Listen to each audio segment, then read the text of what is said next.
Hey friends, Tashin here.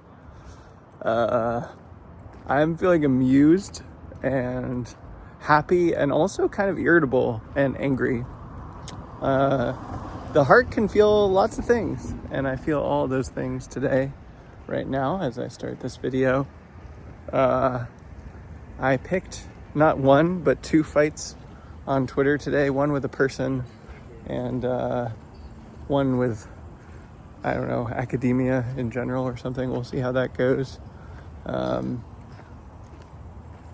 it's interesting to me that I would even have the move, like pick a fight, that I would think that's useful. It feels like, frankly, like character growth to me. And I have been meaning to think and write about conflict and disagreeability for a long time, since at least the winter of 2022, I think. Maybe it was 2023, I'm not sure. But I was having some major shifts at the time. I was like, I'll write about this at some point. And then this is one of the things that I've never written about. And in retrospect, I think a vlog would have been better. So I want to talk in this video about some of the perspectives that I have at this time about agreeability and disagreeability, about conflict, about picking fights and beefs, because I've really changed my perspective on this over the years, and I love this for me. I love it for me. And I think it makes sense to start in the beginning, and we'll see what else comes up. But the first thing to say is I feel like I have had a really difficult relationship with anger my whole life, and starting from my early childhood.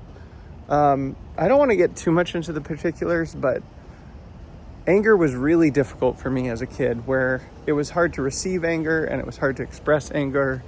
And I think I basically equated anger with like violence or evil.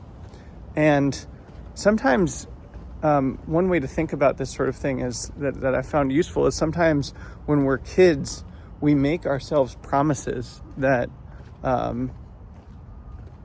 they're like good promises, but then they're from a limited perspective of being a kid, and you don't have all of the life experience that you have at some point. And so later on you get like more information, and that information may even directly contradict the promise that you made earlier, and then eventually you integrate it into a larger perspective. And that can even happen cyclically, of course, developmentally. But the promise, I made some kind of promise along these lines. Like one promise I made was I'm going to be a good person. And that sounds good on paper, but there's a lot of problems. So that'd be a whole other video with that view or that intention.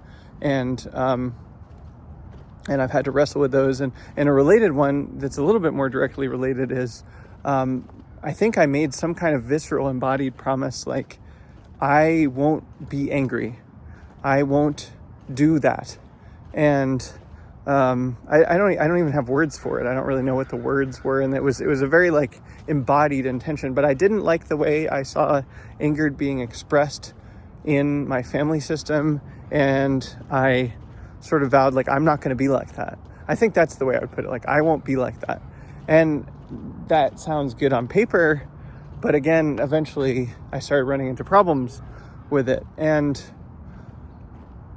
I feel like I've been working on this arc for a long time in so many dimensions. It shows up just perpetually, and I'm sure there'll be even deeper layers that I'll wrestle with it. But I feel like today, just feels like a moment of mastery and competence and excellence with something that's been really hard for me for most of my life. And I'm just trying to think of what the different lessons were over the years where I was like, this just isn't working for me. It was really hard to be around other people who were angry, and really hard to be with people who were angry at me. And I would be scared of people being angry at me, and I would go to great lengths to avoid people ever being angry at me, or to avoid ever being around them if they were angry at me. And I would also go to great lengths to ever avoid being angry or expressing anger or initiating conflict. And that's just not a healthy way to live for any of those things. And I've had to unwind that. And in so many ways. And I don't know, there's been times where it's been useful to have really clear boundaries and just be like, this doesn't work for me, or I need something different. But I wish I had a better sense of the sequence of what I learned in different orders. But I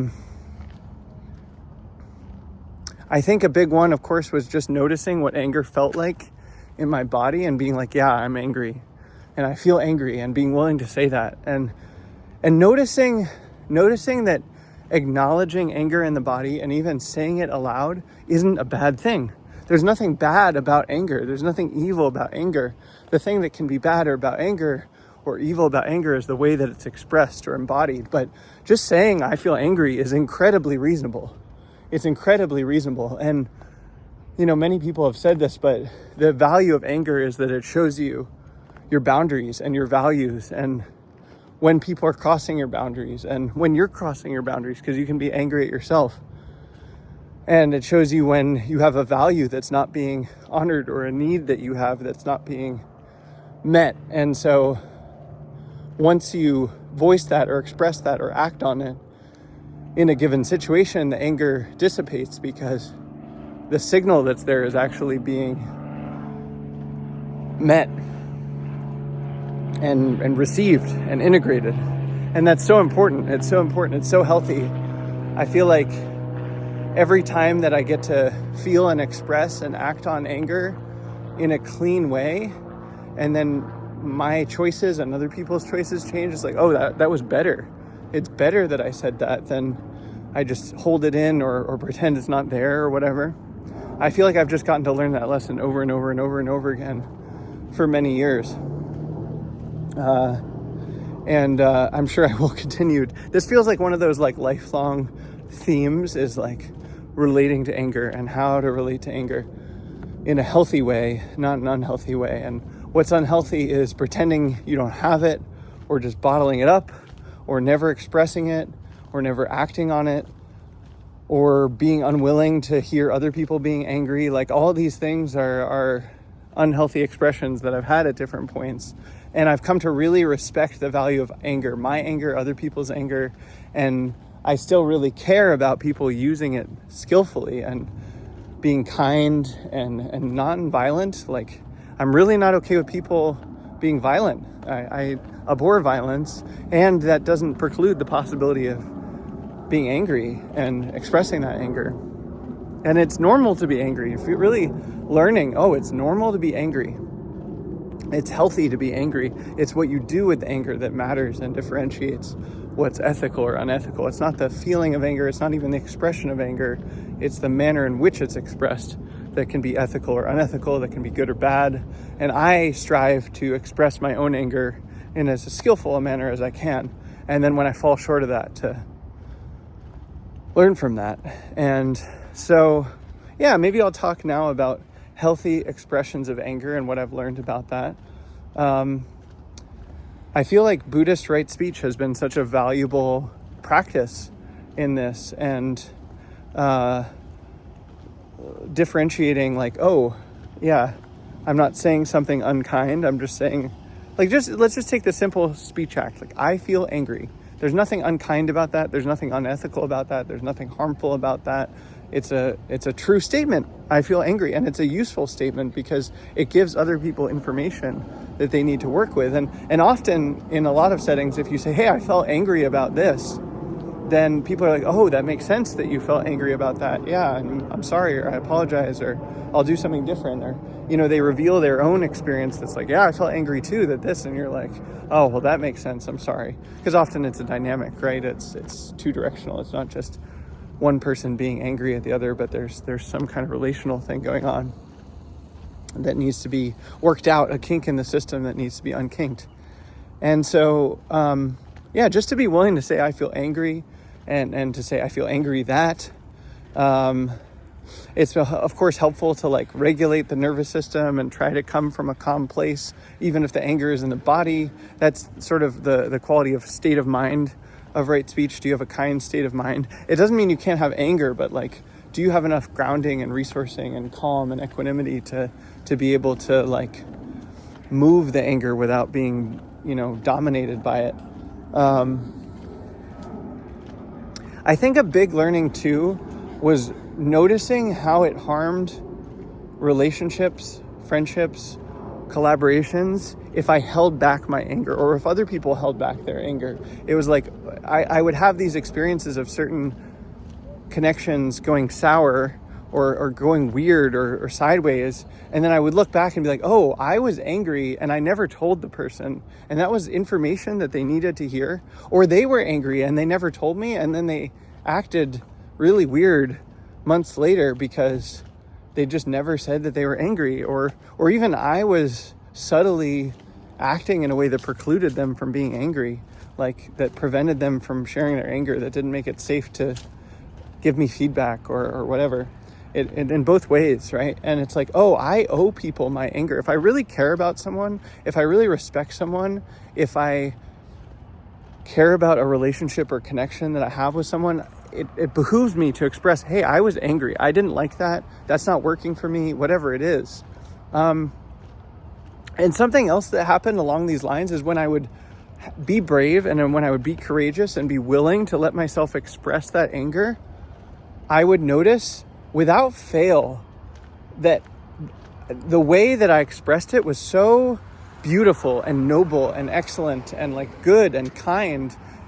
And it would surprise me. It was like, wow, that is such a kind, clean way of expressing anger. I'm really good at it, honestly, if I just let myself do it, because I put so much work into being loving and kind and respectful that it's almost hard for me not to be. I like forget how to. And sure, I don't know, I've fucked up here and there. I've made mistakes. I've been a jerk. But like, by and large, it's really clean when I do express anger.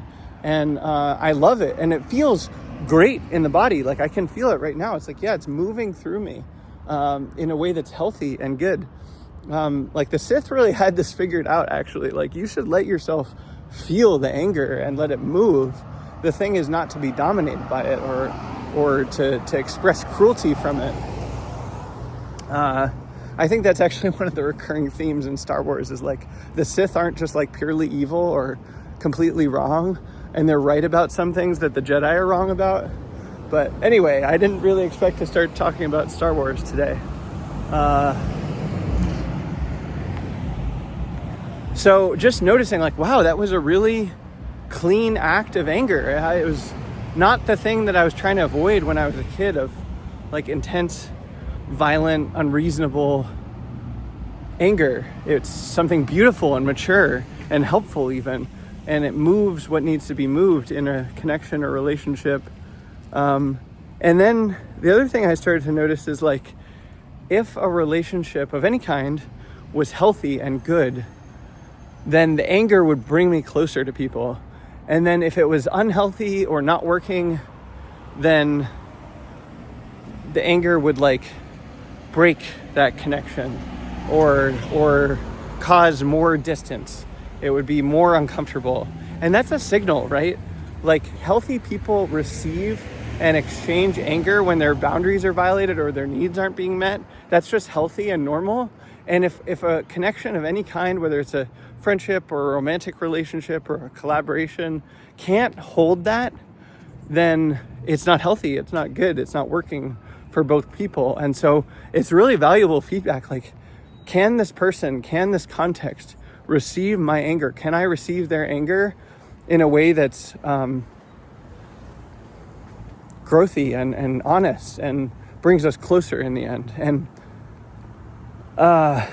yeah, I think that was just such a powerful insight. And it's still scary to feel anger. It's still scary to express it. It takes courage to be willing to be like, hey, I was angry about this thing, because you're risking something. You're risking, hey, I know that this might break this connection. I know that this might ruin this friendship or this collaboration or whatever. And I've had that happen. But the thing is, those things should be destroyed. Like whatever can be destroyed by the truth should be. Whatever can be destroyed by anger that's clean and respectful should be. It's not healthy if it can't hold that.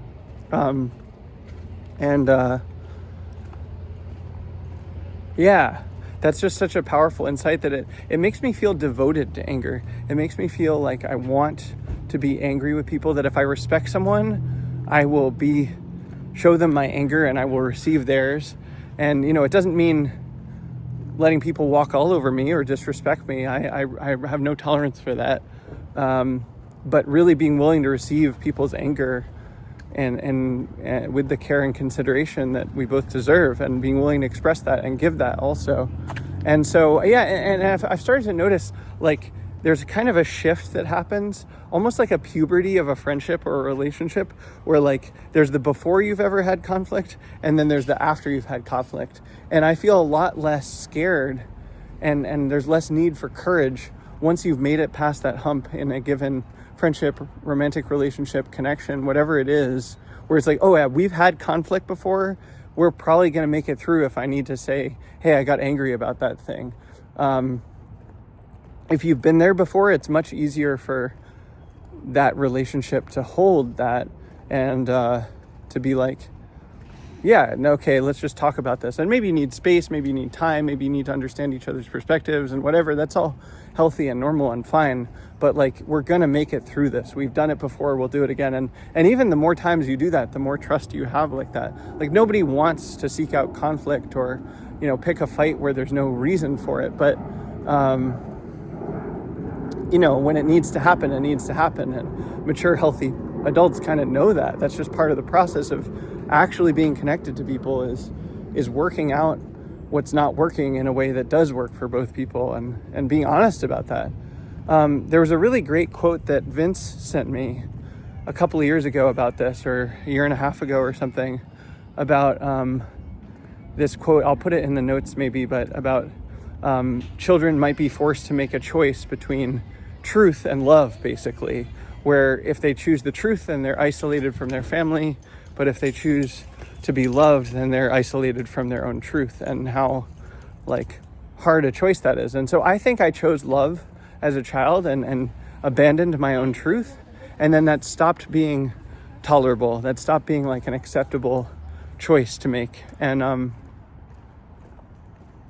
so it's been a process of reintegrating that. And that's why the practice of love everyone and tell the truth that Maharaji told Ram Dass has been so powerful for me. It's like, yes, of course, love everyone. Of course, be kind. Of course, be respectful. I've worked on that. I've valued that my whole life. But that shouldn't preclude telling the truth. And you can actually do both. And so the thing is to do both, is to tell the truth. And the truth is, I'm angry. I didn't like that. I need something different. This isn't working for me. Whatever it is, to say that truth and to hold that with love, to keep love in your heart as you say that, and to know that saying that truth is actually a bid for connection. It's not in conflict with connection. It's deepening that connection. It's a step to go closer to someone, to say the truth, to say, hey, I'm angry. And if someone's actually like, I could even put it extremely, it's like, if you don't respect someone, if you don't want them in your life, if you think they're not worthy of your time or attention or energy, which not everyone is, you can love everyone without liking them or wanting them to be in your life, then don't tell them that truth. To be like, they don't deserve to hear your anger, because you're not trying to make that bid for connection. You're not trying to be connected. You just let it go and move on. That's actually totally valid as well. But if you really respect someone and care about someone and want them in your life, and you want to be in their life, then you owe them the truth, and they owe you the truth. And so I've tried to live that, love everyone and tell the truth. And that's been really helpful.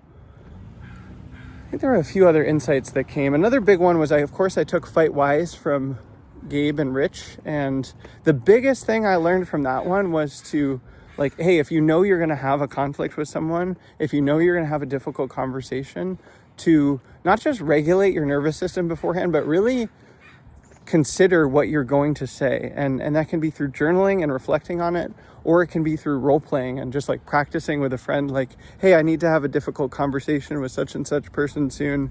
Would you be willing to practice being them and give me feedback on what I share? And that's been so valuable to just, kind of collect one's thoughts and feelings beforehand, and to be able to do so in a messy way privately before you actually do it in a cleaner way with someone. And I've had such better conflicts because of that. There were a lot of other amazing tips and suggestions in that course, but that was the biggest one that I found valuable personally. if you're conflict avoidant like I was, or have a hard time with it like I have, I can't recommend that course highly enough, from The Hum, from Gabe and Rich Bartlett.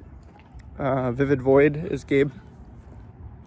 Yeah, great course, terrific course. And it's really got to focus on practice. Like, you actually practice having conflicts, and just familiarizing yourself with conflict makes it less scary, right? Like, if you've been avoiding it your whole life, then you need to not avoid it and practice it. And it's a safe place to mess up, because you're arguing with people that you may or may not know that well about things that are made up or from the past that aren't currently there, and they structure it really skillfully. So that was a great course. That really helped a lot. Rich's advice also has helped me a lot. Sometimes I've had a few conflicts where I'm like, what's going on here? And I'll ask for his advice privately. I think that's actually part of how, if I'm not mistaken, part of how Fight Wise came about, because I was asking him for advice and he was like, does anyone else need advice on this? And then it ballooned into Fight Wise, if I'm not mistaken. I could be misremembering, but another big thing that has helped recently is the art of repair, which is like, I did a video on this recently. It's also a course from Dr. Hazel Grace Yates, and you can see the process as an image on their website. It's an acronym, REPAIR, REPAIR, where each letter stands for something, and it's about how you repair after there's been rupture. And Fight Wise talks about some of those things. There's other things that I've read, but Dr. Hazel Grace Yates really focuses on that part of this process, and that's just been so valuable to me, to be like, hey, I can even rupture a relationship and it's possible that it could come back. Like, not just through forgiveness, which I really value, or like time, which happens naturally, but you can actually intentionally repair a relationship and be like, hey, that thing happened, it was kind of messed up. You know it was messed up, I know it was messed up. Can we talk about this in this format? And there's a really clear way of going about it. It requires the other person to be on board, and they may not be on board. That's fine if they're not on board, but yeah, I've had probably 12 or 14 repair conversations since learning that format, and they've just gone so much better than they would have otherwise. Really grateful for that. And something else that I learned last year, there was an old friend that I'd had a disagreement with about, and we were also having a meta disagreement about like how to disagree at all. And I wanted to get on a call with them. I've said this before, that like a lot of times, especially because I'm on the internet all the time and I'm messaging people and I'm on Twitter, like a lot of times it'll be a text-based disagreement, and that's fine. You can actually do that. But like, if it gets contentious, if it gets nasty, if it gets confusing, then the thing to do is to get on a phone call or a Zoom call, or even better, being in person.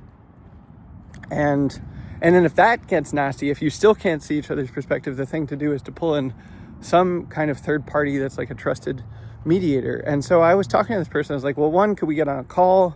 Or if that's not comfortable, could we have a mediator? And they weren't willing to do that. They weren't ready for that. And I understand that. They weren't ready. They needed time. They needed space.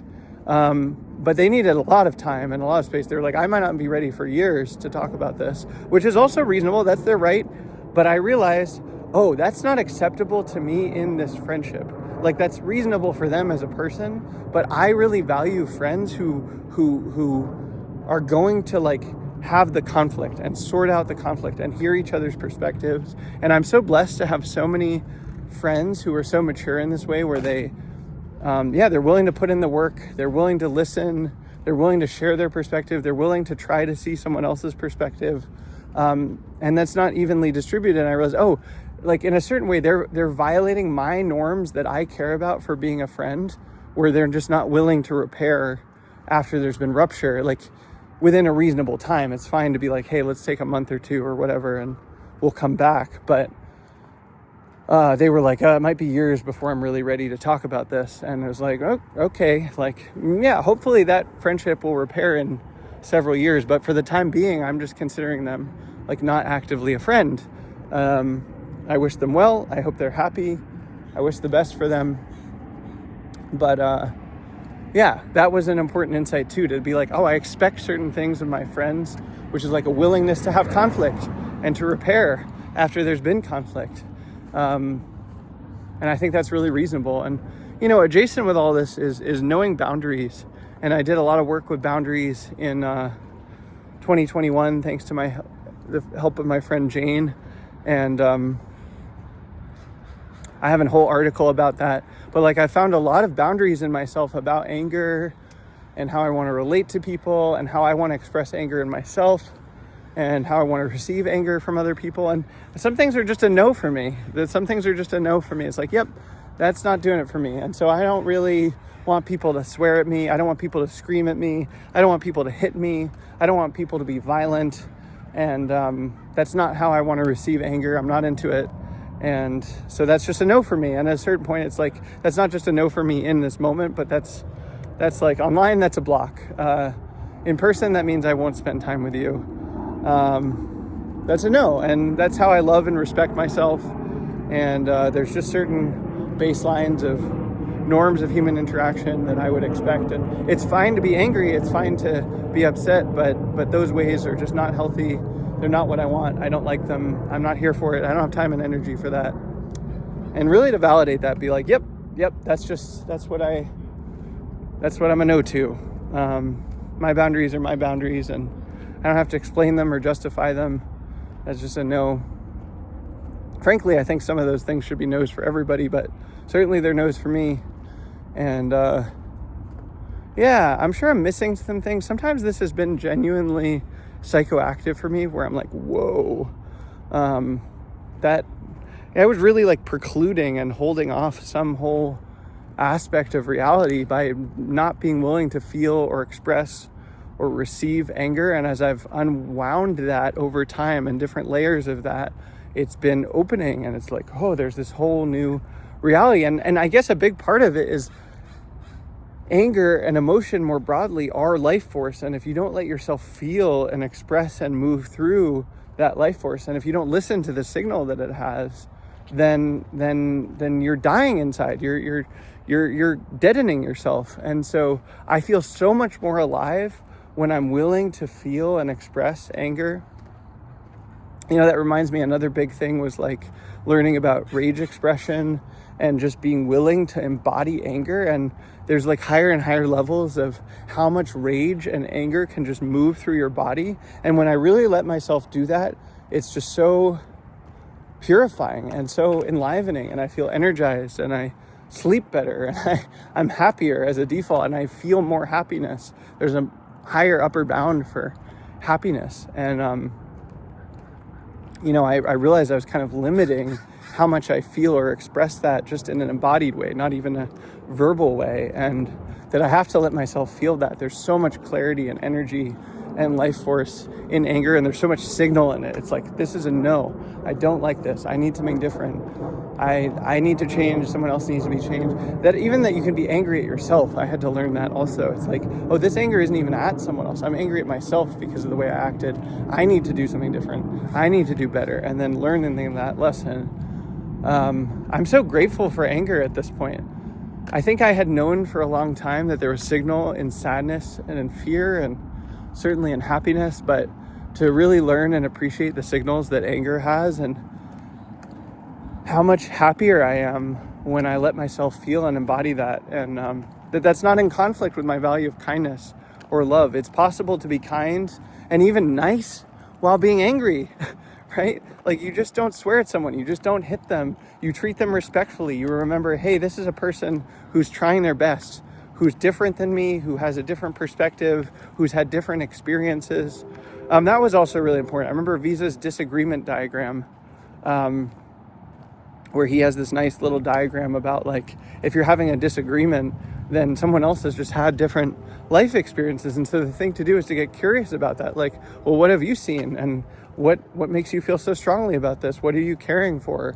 What are you standing for? Like, what has led you to believe this or to care about this? And that often, if you can learn about that, the disagreement kind of just dissolves. And anyway, I feel like I've learned so much over the years from unwinding this. And today I feel, I don't know, I used the word mastery earlier. That might be a bit excessive, but like just such a sense of earned competence, where it's like, I've worked on this for a long time. Probably it's still going to be hard for me for a long time, but I'm less scared of my own anger, and I trust it more, and I'm less scared of other people's anger, and I even trust it and respect it. It's like, oh, there's signal here that I need to hear, and I want to go towards that rather than away from it. So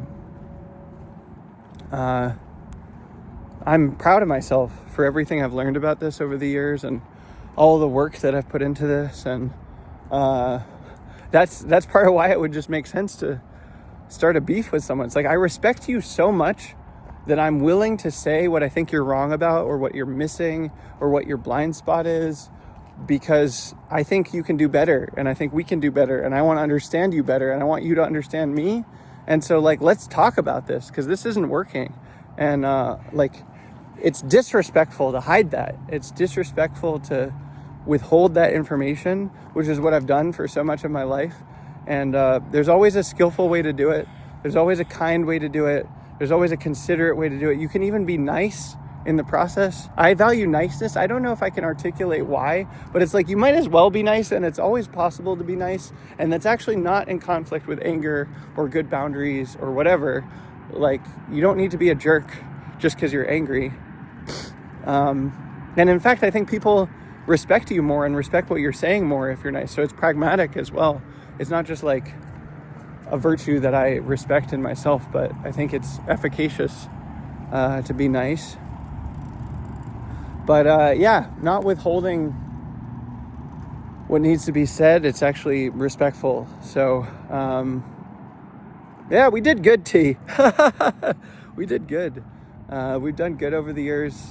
My younger self was so scared all the time, and it's still scary in a nervous system level sometimes, but I just know how to work with it, and I trust the process. And even in the worst case scenario, right, that I feel angry and I express that and it breaks a relationship, it's like, well, that if it was going to break from that, like, when I did my best to be kind and respectful and nice and considerate,